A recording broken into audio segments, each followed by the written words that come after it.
नमस्कार दोस्तों, स्वागत है आप सभी का आपके अपने चैनल पर। आज हम बताएंगे देश दुनिया से आने वाली तमाम छोटी व बड़ी महत्वपूर्ण खबरें, यानी कि सरकारी योजनाओं से जुड़ी खबरों की जानकारी और सरकार की तरफ से कुछ बड़े ऐलान, जिससे हर देशवासी को होगा बड़ा फायदा।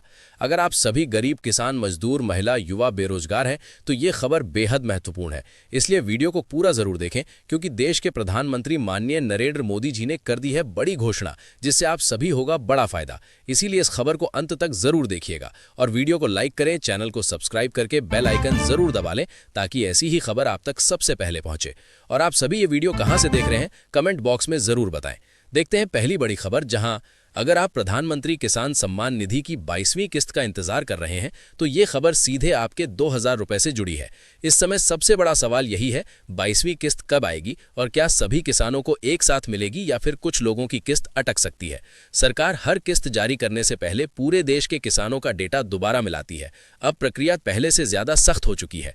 KYC पूरी है या नहीं, आधार बैंक खाते से लिंक है या नहीं, जमीन का रिकॉर्ड सही है या नहीं, इन सब की जांच के बाद ही भुगतान की फाइल आगे बढ़ती है। जिन किसानों ने अभी तक KYC पूरी नहीं की है या जिनके रिकॉर्ड में जमीन से जुड़ी गड़बड़ी है, उनकी 22वीं किस्त वेरिफिकेशन में जा सकती है। कई किसानों को मोबाइल पर मैसेज भी मिल रहे हैं कि अपनी जानकारी अपडेट करें। इसका मतलब ये है कि सिस्टम फाइनल भुगतान से पहले डेटा साफ कर रहा है। जिनका बैंक खाता एक्टिव है, आधार लिंक सही है और भूमि रिकॉर्ड साफ है, उनकी किस्त सुरक्षित मानी जा रही है। जहां तक तारीख की बात है, सरकार आमतौर पर निर्धारित अंतराल पर 2000 रुपए की किस्त जारी करती है, लेकिन सटीक तारीख आधिकारिक घोषणा के बाद ही स्पष्ट होती है। इसलिए किसी भी वायरल खबर या अनौपचारिक तारीख पर भरोसा न करें। इस बार सरकार का फोकस यही है कि पैसा सीधे सही और पात्र किसानों तक ही पहुंचे। अगर आपका रिकॉर्ड पूरी तरह अपडेट है तो किस्त जारी होते ही राशि सीधे आपके खाते में जमा हो सकती है। अब सवाल ये नहीं है कि 22वीं किस्त आएगी या नहीं, क्योंकि योजना नियमित रूप से चल रही है। असली सवाल ये है कि क्या आपका रिकॉर्ड सिस्टम में पूरी तरह क्लीन और एक्टिव है, ताकि 2000 रुपए की राशि बिना किसी रुकावट सीधे आपके बैंक खाते में पहुंच सके। इसी के साथ बढ़ते हैं अगली खबर की तरफ, जहां रुकिए, क्योंकि अगर आपके घर में किसी बुजुर्ग को पेंशन मिलती है तो ये खबर सीधे उनके हर महीने मिलने वाले सहारे से जुड़ी है। इस समय कई राज्यों में वृद्धा पेंशन को लेकर चर्चा तेज है। क्या राशि बढ़ेगी, क्या बकाया भुगतान एक साथ आएगा और किन लोगों की पेंशन वेरिफिकेशन में जा सकती है, इसलिए पूरी जानकारी समझना जरूरी है। वृद्धा पेंशन की राशि आमतौर पर राज्य सरकार और केंद्र सरकार की साझा योजना के तहत दी जाती है। कई जगह ये भुगतान सीधे DBT यानी डायरेक्ट बेनिफिट ट्रांसफर के माध्यम से बैंक खाते में भेजा जाता है। इसका मतलब साफ है, बैंक खाता एक्टिव होना चाहिए, आधार सही से लिंक होना चाहिए और जीवन प्रमाण पत्र समय पर जमा होना चाहिए। अगर जीवन प्रमाण पत्र अपडेट नहीं है या KYC अधूरी है तो पेंशन अस्थायी रूप से रुक सकती है। सरकार का फोकस अब रिकॉर्ड की सख्त जांच पर है, ताकि लाभ केवल पात्र बुजुर्गों तक ही पहुंचे। उम्र, आय की स्थिति और बैंक खाते की जानकारी सिस्टम में क्रॉस चेक की जाती है। कई जगह यह भी देखा गया है कि जिन खातों में लंबे समय से लेन देन नहीं हुआ, वे निष्क्रिय हो जाते हैं और भुगतान अटक सकता है। कई राज्यों में पेंशन राशि बढ़ाने की मांग उठ रही है और कुछ जगहों पर बढ़ोतरी पर विचार भी चल रहा है, लेकिन अंतिम फैसला आधिकारिक घोषणा के बाद ही लागू होता है। इसलिए किसी भी वायरल संदेश पर भरोसा करने के बजाय अपना रिकॉर्ड अपडेट रखना ज्यादा जरूरी है। अगर भविष्य में पेंशन बढ़ाने या अतिरिक्त सहायता की घोषणा होती है तो वही बुजुर्ग पूरा लाभ ले पाएंगे जिनका डेटा सिस्टम में पूरी तरह साफ और एक्टिव है। अब सवाल ये नहीं है कि पेंशन बढ़ेगी या नहीं, असली सवाल ये है कि क्या आपका रिकॉर्ड पूरी तरह अपडेट और सत्यापित है, ताकि हर महीने मिलने वाली वृद्धा पेंशन बिना किसी रुकावट सीधे आपके खाते में पहुंचती रहे। देखते हैं अगली बड़ी खबर, जहां अगर आपके घर में राशन कार्ड है तो ये खबर सीधे आपके महीने भर के अनाज और रसोई के खर्च से जुड़ी है। इस समय सबसे बड़ी चर्चा यही है कि क्या राशन की मात्रा में बदलाव हो सकता है, क्या 5 किलो से ज्यादा अनाज मिलेगा और किन लोगों का कार्ड वेरिफिकेशन में जा सकता है। इसलिए पूरी सच्चाई समझना जरूरी है। देश में राशन वितरण सार्वजनिक वितरण प्रणाली के तहत होता है। केंद्र सरकार प्रति व्यक्ति 5 किलो अनाज उपलब्ध कराती है, जबकि राज्य सरकारें चाहें तो अतिरिक्त अनाज या अन्य खाद्य सामग्री जोड़ सकती हैं। राशन कार्ड की श्रेणियां जैसे APL, BPL, अंत्योदय अन्य योजना और प्रायोरिटी हाउस होल्ड के आधार पर लाभ अलग अलग हो सकता है। AAY कार्ड धारकों को सामान्य से अधिक अनाज मिलता है, क्योंकि वे सबसे गरीब श्रेणी में आते हैं। अब सरकार का फोकस रिकॉर्ड की सख्त जांच पर है। KYC, आधार लिंक, परिवार के सदस्यों का वेरिफिकेशन और नियमित राशन उठाने का डेटा सिस्टम में मिलाया जा रहा है। जिन कार्डों में डुप्लीकेट नाम, अधूरी जानकारी या लंबे समय से वितरण न लेने की स्थिति है, वे वेरिफिकेशन में जा सकते हैं। इसलिए ये मानकर न चलें कि पुराना कार्ड अपने आप हमेशा सक्रिय रहेगा। अगर भविष्य में अतिरिक्त राशन, दाल या चीनी जैसी राहत की घोषणा होती है तो वही परिवार पूरा लाभ ले पाएंगे जिनका कार्ड पूरी तरह एक्टिव और अपडेट है। कई बार त्योहारों या विशेष परिस्थितियों में राज्य सरकारें अतिरिक्त वितरण का फैसला करती हैं, लेकिन ये आधिकारिक आदेश पर निर्भर करता है। इसलिए अभी सबसे जरूरी है कि अपना राशन कार्ड स्टेटस चेक करें, ई-केवाईसी पूरी कराएं और आधार लिंक की पुष्टि करें। अब सवाल ये नहीं है कि 5 किलो मिलेगा या 7 किलो। असली सवाल ये है कि क्या आपका राशन कार्ड सिस्टम में पूरी तरह क्लीन, अपडेट और सक्रिय है, ताकि कोई भी अतिरिक्त लाभ बिना रुकावट आपके घर तक पहुंच सके। चलिए देखते हैं अगली महत्वपूर्ण खबर, जहां रुकिए, क्योंकि अगर आपने पक्का घर पाने के लिए आवेदन किया है या आपका नाम सूची में आ चुका है तो ये खबर सीधे आपके सपनों के घर से जुड़ी है। इस समय प्रधानमंत्री आवास योजना को लेकर सबसे बड़ा सवाल यही है कि अगली किस्त कब आएगी, पहली किस्त किसे मिलेगी और किन लोगों की फाइल वेरिफिकेशन में अटक सकती है। आवास योजना के तहत लाभार्थियों को किस्तों में राशि दी जाती है, लेकिन पैसा सीधे खाते में आने से पहले कई चरणों की जांच होती है।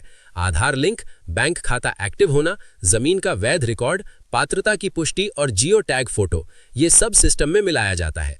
अगर किसी भी दस्तावेज में गड़बड़ी है या निर्माण की प्रगति अपडेट नहीं है तो अगली किस्त रुक सकती है।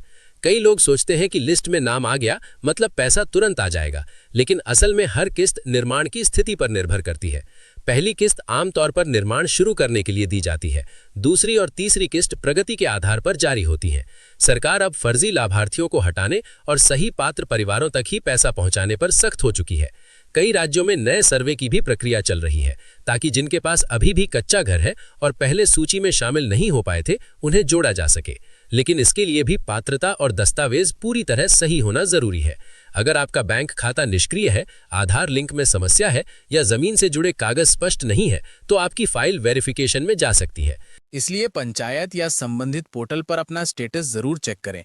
और अब सवाल ये नहीं है कि आवास योजना चल रही है या नहीं, असली सवाल ये है कि क्या आपकी फाइल सिस्टम में पूरी तरह क्लीन, अपडेट और सत्यापित है, ताकि आपके पक्के घर का सपना बीच में अटके बिना पूरा हो सके और किस्त की राशि सीधे आपके खाते में आती रहे। देखते हैं अगली खबर, जहां अगर आप नौकरी की तलाश में हैं या खुद का काम शुरू करना चाहते हैं तो ये खबर आपके भविष्य से जुड़ी है। युवा रोजगार लोन को लेकर इस समय काफी चर्चा है। कितना लोन मिलेगा, क्या सब्सिडी मिलेगी और किन युवाओं की फाइल पास हो सकती है। युवाओं को स्वरोजगार के लिए आर्थिक सहायता देने के लिए अलग अलग योजनाएं चलाई जाती हैं। उदाहरण के तौर पर प्रधानमंत्री मुद्रा योजना के तहत छोटे व्यवसाय, दुकान, service centre, mobile repair, beauty parlour, सिलाई या अन्य काम शुरू करने के लिए लोन दिया जाता है। लेकिन सिर्फ आवेदन भर देने से लोन अपने आप पास नहीं होता। बैंक आपके दस्तावेज, आयु, पहचान पत्र, बैंक खाता, प्रोजेक्ट रिपोर्ट और क्रेडिट हिस्ट्री की जांच करता है। अब प्रक्रिया पूरी तरह डिजिटल और रिकॉर्ड आधारित हो चुकी है। अगर आपका बैंक खाता एक्टिव है, केवाईसी पूरी है और बिजनेस प्लान स्पष्ट है तो लोन मिलने की संभावना बढ़ जाती है। लेकिन अधूरे दस्तावेज, गलत जानकारी या खराब क्रेडिट रिकॉर्ड के कारण फाइल पेंडिंग या रिजेक्ट भी हो सकती है। कई योजनाओं में ब्याज पर सब्सिडी या आंशिक गारंटी सहायता भी दी जाती है, ताकि युवाओं पर शुरुआती बोझ कम हो। लेकिन ये सुविधा भी पात्रता और बैंक की मंजूरी पर निर्भर करती है। इसलिए किसी भी एजेंट या फर्जी कॉल से सावधान रहें जो पक्का लोन दिलाने का वादा करते हैं। अब सवाल ये नहीं है कि लोन मिलेगा या नहीं, असली सवाल ये है कि क्या आपकी फाइल पूरी, साफ और मजबूत है, ताकि बैंक भरोसे के साथ आपका युवा रोजगार लोन मंजूर कर सके और आपका खुद का रोजगार सच में शुरू हो सके। इसी के साथ चलते हैं अगली खबर की तरफ, जहां रुकिए, क्योंकि अगर आपकी बेटी के नाम लाडली लक्ष्मी योजना में रजिस्ट्रेशन है तो अगली अपडेट सीधे उसके भविष्य से जुड़ी है। इस समय सबसे बड़ा सवाल यही है, अगली किस्त कब आएगी, किस उम्र पर कितना लाभ मिलेगा और किन परिवारों की फाइल वेरिफिकेशन में जा सकती है। लाडली लक्ष्मी योजना के तहत बेटी के नाम पर चरणबद्ध आर्थिक सहायता दी जाती है, लेकिन हर भुगतान से पहले रिकॉर्ड की जांच की जाती है। आधार लिंक, समग्र आईडी, परिवार की आय सीमा और बेटी की पढ़ाई की स्थिति, ये सब सिस्टम में क्रॉस चेक होता है। अगर जानकारी अपडेट नहीं है या स्कूल से संबंधित दस्तावेज समय पर जमा नहीं हुए तो अगली राशि रुक सकती है। कई अभिभावक ये मान लेते हैं कि एक बार पंजीकरण हो गया तो आगे की किस्तें अपने आप मिलती रहेंगी, लेकिन अब प्रक्रिया डिजिटल हो चुकी है। सरकार ये सुनिश्चित कर रही है कि लाभ सही पात्र परिवारों तक पहुंचे। जिनकी आय सीमा तय मानदंड से अधिक पाई जाती है या जिनका रिकॉर्ड अधूरा है, उनकी फाइल समीक्षा में जा सकती है। यदि आगे किसी चरण की राशि जारी होती है, जैसे कक्षा 6, 9, 11 या 12 में प्रवेश के समय, तो वही बेटियां प्राथमिकता में होंगी जिनका डेटा पूरी तरह अपडेट है। इसलिए जरूरी है कि बैंक खाता एक्टिव हो, आधार लिंक सही हो और शिक्षा से जुड़े प्रमाण समय पर जमा किए जाएं। अब सवाल ये नहीं है कि अगली किश्त आएगी या नहीं, असली सवाल ये है कि क्या आपकी बेटी का रिकॉर्ड पूरी तरह क्लीन और अपडेट है, ताकि लाडली लक्ष्मी योजना का पूरा लाभ बिना किसी रुकावट उसके भविष्य तक पहुंच सके। चलिए देखते हैं अगली बड़ी खबर, जहां अगर आपके पास ई श्रम पोर्टल का कार्ड है तो ये खबर सीधे आपकी आने वाली सरकारी सुविधाओं से जुड़ी है। इस समय ई श्रम कार्ड धारकों के रिकॉर्ड की दोबारा जांच और अपडेट की प्रक्रिया तेज कर दी गई है और यही तय करेगा कि भविष्य में किसे कौन सा लाभ मिलेगा।